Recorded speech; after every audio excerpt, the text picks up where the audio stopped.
Hey YouTube, what's in the bag? Oh, I've seen the headstock. Yeah, they're good clickbait titles then. Yeah, so I got this in from my pal Neil, who wants me to set it up and do something with the wiring, something funny. So this might be a wee bit of a two-parter or something like that, or three-parter maybe, or I might edit them all together. I don't know. I've not even looked at it. I do know it's a stag, and the figuring on the headstock is amazing.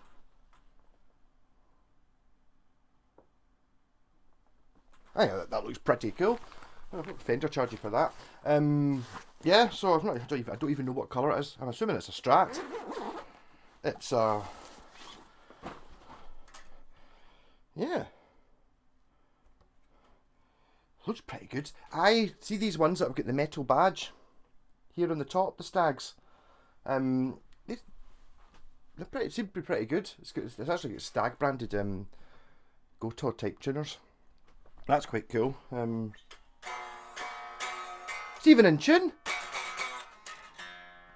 So I don't really know how this is going to react when I try and tune it up. I don't see a strap a minute ago. That'll do it. Oh. This is the one I don't like because it doesn't adjust very well. Because it's got metal eyelets on it. If you get one of these straps, it's got metal eyelets. It's a nice big soft strap with good leather ends on it, but because it's got these metal eyelets, it's dead difficult to actually adjust the height. So this is going to be slung low, sweet chariot. I'm pretty sure, but it's better than not having it there. It's a wee bit low, but not too bad. Right, tune it. But look at the grain on the body. You can actually see it through. You can see very clearly that it's at least two pieces. There's a line there, 1, 2. I'd be tempted to say that's the third piece there. It's a 3-piece. Gonna be ash, isn't it? Body, not too heavy. Actually looks like quite a decent high spec. That fingerboard's, what is it? Foxy's guitar set, dry as a biscuit. No, it's dry as a biscuit. Dry as a slightly damp biscuit, but getting there. So I'm imagining when I tune this up, I'm going to find out why it's in for a setup. It's always a good idea to make sure that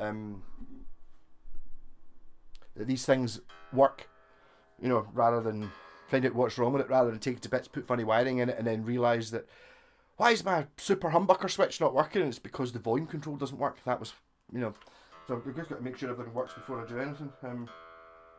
Talking from experience here, I have done that before.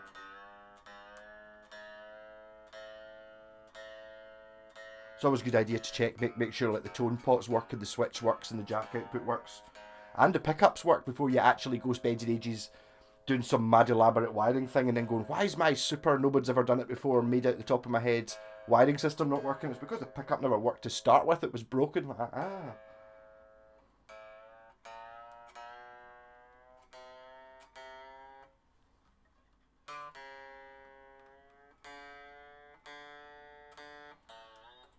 So I wonder why the strings are so slack. This might be an opportunity to make sure the truss rod works as well. Again, from experience, I've worked out that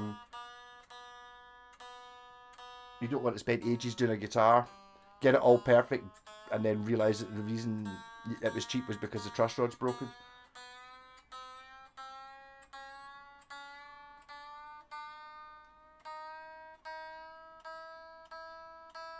Because of all the things that can be wrong with a guitar, the truss rods that are really bad on you, the electrics, you can replace them, it's all fine. Okay, it's maybe different if it's got some sort of special shaped pickups, you don't see very many of them, but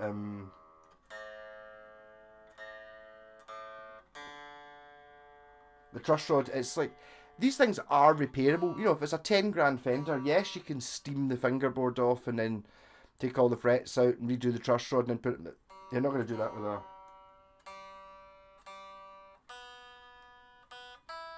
you're not going to do that with a Stag. You're not going to do that with anything that's worth less than a grand, really, because that's hundreds of pounds worth of work to do that. Unless it's like, it's like, okay, we've got noise. Turn it onto guitar. See if the thing actually works. It kind of looks in really good condition. Truss rod doesn't really look like it. It's not set up perfectly, but it's not bad. There's a wee bit of a a wee bit of a curve in the strings. You see that quite a lot as well. It's like it makes such a difference to the guitar. You can play it. See if the saddles aren't. They don't need to. I mean, I've got like wee radius gauges. They were only a couple of quid from China, but you know, to get it perfect, it's a bit easier. But you can just eyeball it.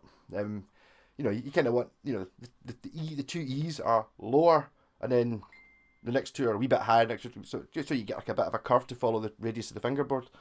If you put them flat, it feels really weird, and you're like, there's something really wrong here. What is it? And it could be that. That's just one of the many things. You know, when I get guitar in, it's like I just get a setup and to get it back there. Whoa, it's like wee things like that. That there's maybe 20 or 30 things like that, and it's like you just go, a wee bit, and the intonation might be, you know, all these things. The tuner's still on. Neck pickup seems good. Volume control smooth. Tone control smooth. This guitar feels new. Version 4. Well, version 3. Volume tone control smooth. Bridge pickup. And the tone control's not connected because it's not normally in a Strat.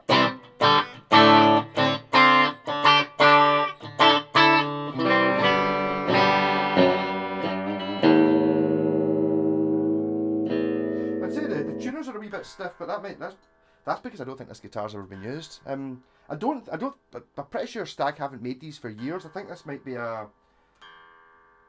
one of those ones that maybe came with a gig bag or something like that. You know, it's been bought for somebody's bought it for their kid or something like that, or bought it to try it, and rather than leave it out in the open and keep knocking it over and denting it and stuff like that, what they've done is they've kept it in the case when they weren't playing it, and then yeah, it's never been played. It's never been played. I will have to go over the frets, but a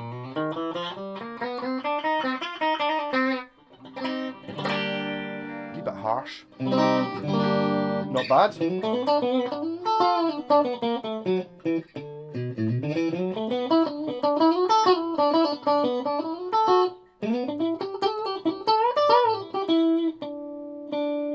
Action's a wee bit high, but I mean, what I'm going to do here is, and the saddles are kind of quite low, so this basically I'm going to shim shimmy shim shimmy shim shim the neck.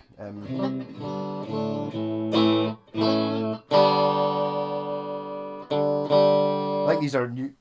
No, it should be alright. I was going to say that sometimes when you get a guitar in and it's like, oh, I won't stay in tune, and it's like the string's not wrapped around the post at all. You know, it just kind of goes in and goes like that, and you're like, I'm amazed it tunes up to anyway.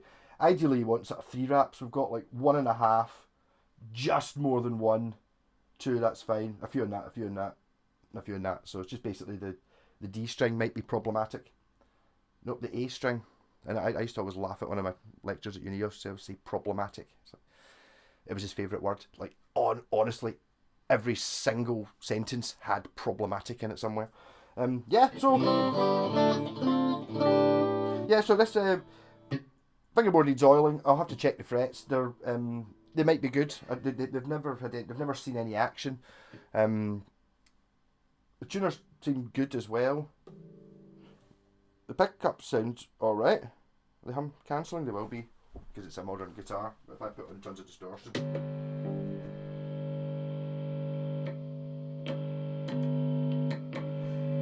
Maybe not that much distortion. There you go. Hum. I'm pretty aware that the mic's probably not picking that up. So because of hum cancelling, there is humbucker options. I might put in an original Malco switch. I've not done one of them for ages. That was going to be my claim to fame. I built a 4-way rotary switch which gave you 25 sounds or 20 sounds, including all the original Strat ones, and it wasn't that difficult to operate. Basically, if you left it in position 1, the rotary switch, you just had a full-on, totally normal Strat, but just had one tone, like a master tone, instead of having the one for each pickup for these two.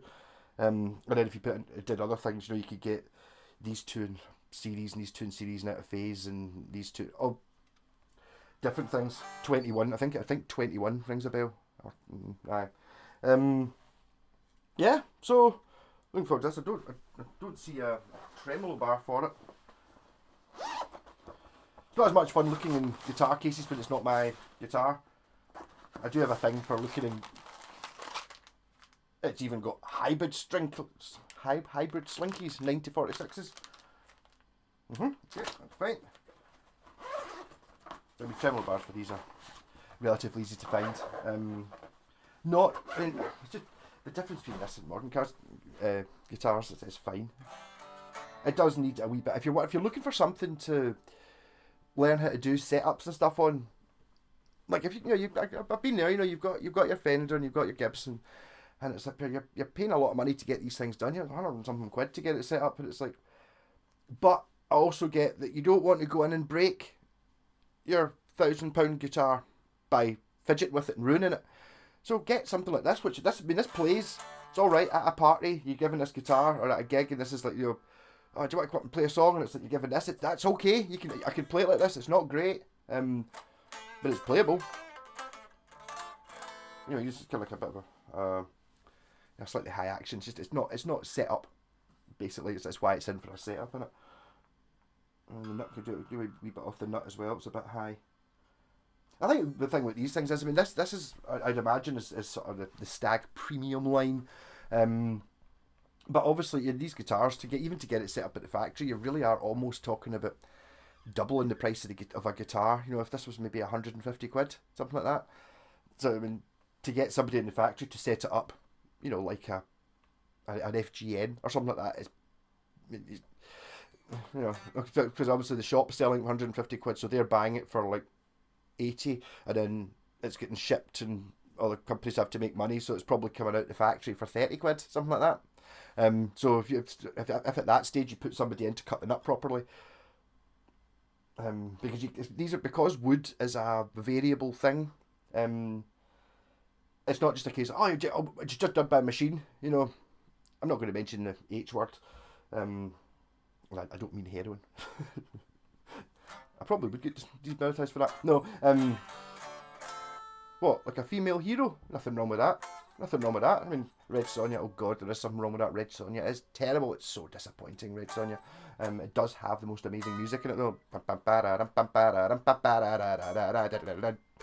And it's got Arnie in it. It's just like basically if Red Sonja didn't have the wee kid in it and didn't have Bridget Nielsen in it, who's awful, it would be an absolute banging film. I've not actually watched it for about 20 years, but I need to watch it again. But it shows you how good the music is that I can actually remember, even though I can't really remember much of the film. There's a bit where they go across like the backbone of a dinosaur to cross a lava thing, I think. I remember that. Yeah, so I will decide. This is long. I've managed to rabbit on long enough to make this proper video. Okay, it's not in absolutely mint condition. There's a wee bit of a bash there, but that's a couple of scuffs. But again, these are what I was saying earlier on. This has probably been kept in its case. These are scuffs from it being moved about by people who don't play the guitar.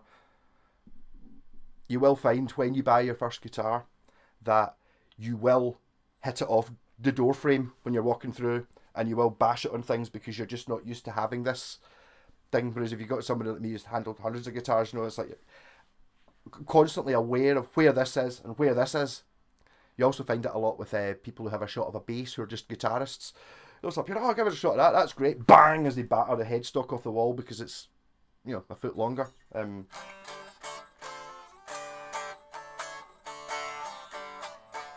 Yeah, so I need to have a wee think about what I'm going to do electrically in this. It's all there.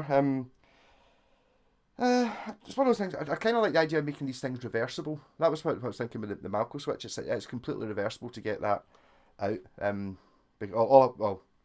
It's 99% reversible. The only thing that's not reversible is I have to enlarge the hole that the tone control goes through so that it takes the rotary switch. But you can still, it only have to enlarge it by a couple of millimeters, and that pot will still go back in again. You would never know unless you took the pot out and went, oh, how come that hole's slightly bigger than the other two? But apart from that, it's completely reversible. But that was me more thinking for someone who's going to put it into like a vintage 70s or 60s Strat or something like that. You could basically just put it in and then take it out again if you were ever going to sell it, or if you didn't like it. Why you would not like having 25 sounds or 21 sounds? Oh, is it 18? I can't remember.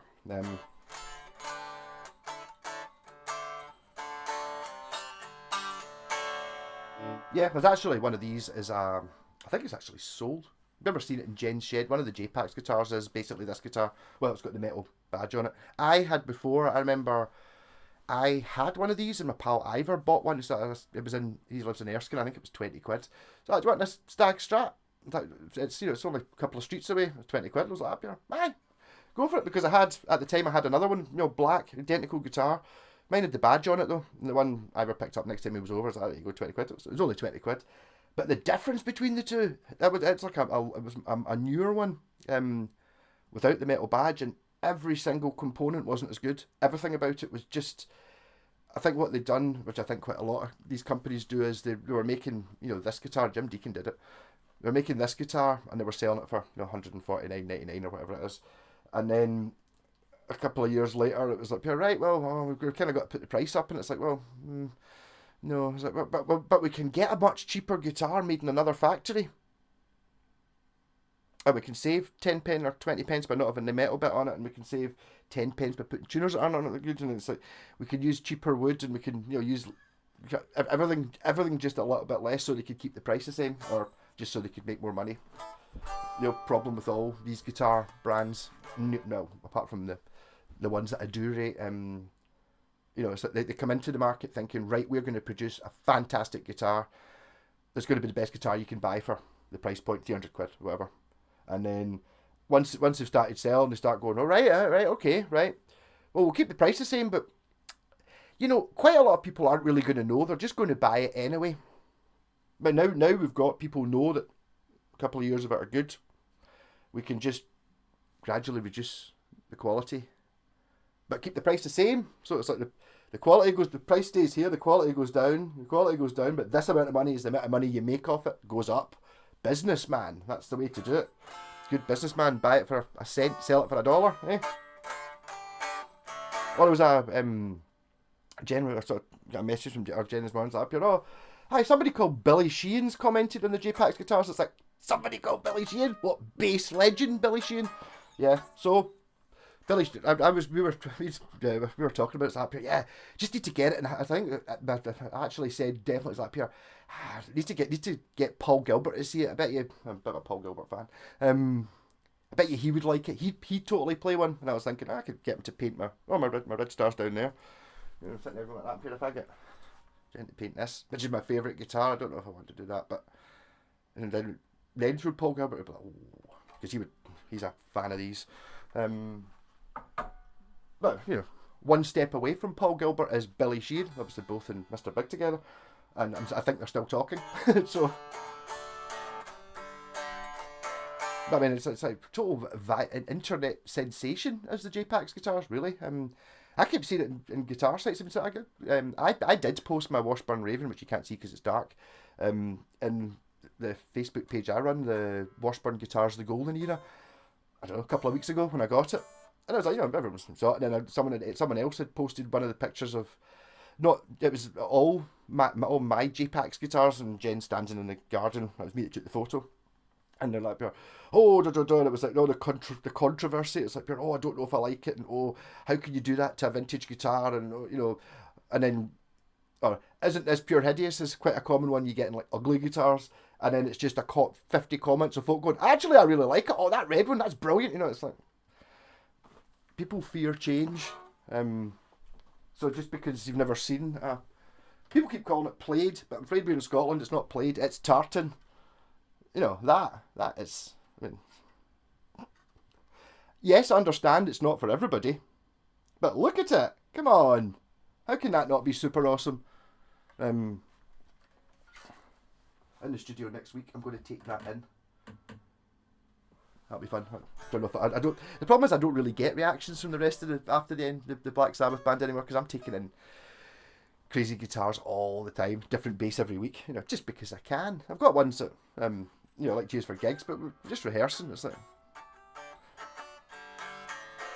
yeah. So, oh, it could be. It's a stag, so can I put in some sort of title, clickbaity, like hunting the stag or something like that. And I'll do something weird with the wire. And it's like, I mean, one of the best ones to do is the Gilmore switch. That's awfully easy, isn't it? It's not really that exciting. Although some people it does. I've seen Anderton's talking about a guitar with and it's like it's 15 minutes of explaining the Gilmore switch, and it's like, right, how if it takes 50 minutes to explain the Gilmore switch, give them the Malco switch with however many sounds it does with the 4-way rotary. Watch them explain that, and you'll see how difficult I make it sound, because you go, oh, it's dead simple in my head, and actually laid out, it's really simple what it does, but it's impossible to explain it and not make it sound 100 times more complicated than it is. It's like, I'll just quickly explain what it does, and I'm 10 minutes later still going, yeah, well, so that, and then this goes into this, and then you get humbucker, and rock on. See you in tomorrow night's live stream. I'm actually I'm going Skeletricking tonight, so I might be a little bit worse for wear, but I'll still. That's the good thing about Bucky though. If you've been drinking the night before, it means that the following night you get the Bucky and you're like, it comes 8 o'clock and it's like, oh, it's like caffeine. Woohoo! Here we go. Rock on. Catch you later. Like and subscribe and all that jazz.